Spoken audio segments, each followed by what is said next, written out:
कानपुर के चर्चित किसान बाबू सिंह आत्महत्या मामले में एक नया मोड़ आ गया है। इस पूरे मामले के जो मुख्य आरोपी थे निष्कासित भाजपा नेता प्रियरंजन आशु दिवाकर, उनको अभी 48 घंटे पहले ही हाईकोर्ट से अंतरिम जमानत मिली थी। इस पूरे मामले में वो लगातार फरार चल रहे थे, उनके ऊपर इनाम भी घोषित हो गया था। लेकिन उसके बाद जब उन्होंने हाईकोर्ट का रुख किया तो उसके बाद 48 घंटे पहले उनको हाईकोर्ट से राहत मिल गई थी। इस पूरे मामले की सुनवाई हाईकोर्ट ने 4 अप्रैल तक के लिए टाल दी थी और इसके साथ ही साथ अंतरिम जमानत भी प्रियरंजन आशु दिवाकर को दे दी थी। लेकिन अब इस मामले में एक नया मोड़ आ गया है।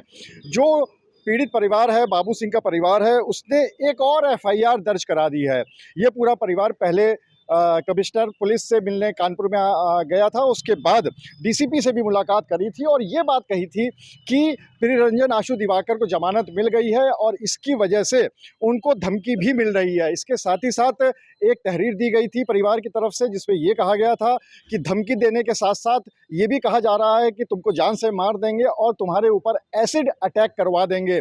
ये आरोप है जो कि किसान बाबू सिंह का परिवार, आशु दिवाकर और साथ ही साथ जो जितेंद्र और बबलू 2 अन्य आरोपी हैं, यानी ये तीनों ही आरोपी फरार थे, जिसमें से प्रियरंजन को सिर्फ अंतरिम जमानत मिली थी। बाकी जो 2 आरोपी हैं वो अभी तक फरार हैं। तो इन तीनों के ऊपर ही आरोप लगाकर तहरीर दी थी थाना चकेरी में और उस पूरे मामले में फिर से एक मुकदमा दर्ज हो गया है। इस मुकदमे में धारा आईपीसी की धारा 504, 506 और 120 बी के तहत मुकदमा दर्ज किया गया है। इसमें जो आरोपी बनाया गया है वो प्रियरंजन आशु दिवाकर को बनाया गया है, जितेंद्र यादव और बबलू को।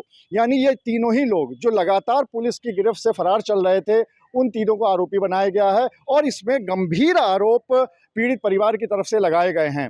जब हमारी बात हुई थी पीड़ित परिवार से तब भी उन्होंने कहा था कि इस हाईकोर्ट का जो ऑर्डर है जिसमें अंतरिम जमानत दी गई है, इसके खिलाफ वो सुप्रीम कोर्ट में जाएंगे।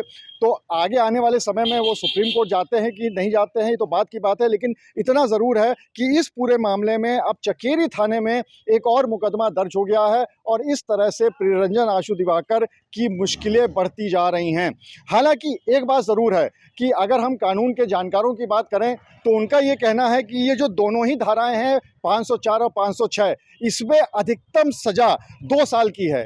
तो 2 साल की अगर सज़ा है यानी 7 साल से नीचे की सज़ा है तो उसमें गिरफ्तारी तब तक ज़रूरी नहीं होती है जब तक कि कोई बहुत ही रेयर से रेयरेस्ट केस ना हो, ऐसी सुप्रीम कोर्ट की गाइडलाइन है। तो उसमें कानून के जानकारों का ये मानना है कि हो सकता है कि पुलिस इस मामले में गिरफ्तार ना करे भले ही, लेकिन हाँ, इतना ज़रूर है कि एक और मुकदमा प्रियरंजन आशु दिवाकर के खिलाफ हो गया है। कैमरामैन शारिक खान के साथ अनुराग अग्रवाल, टीवी 9 कानपुर।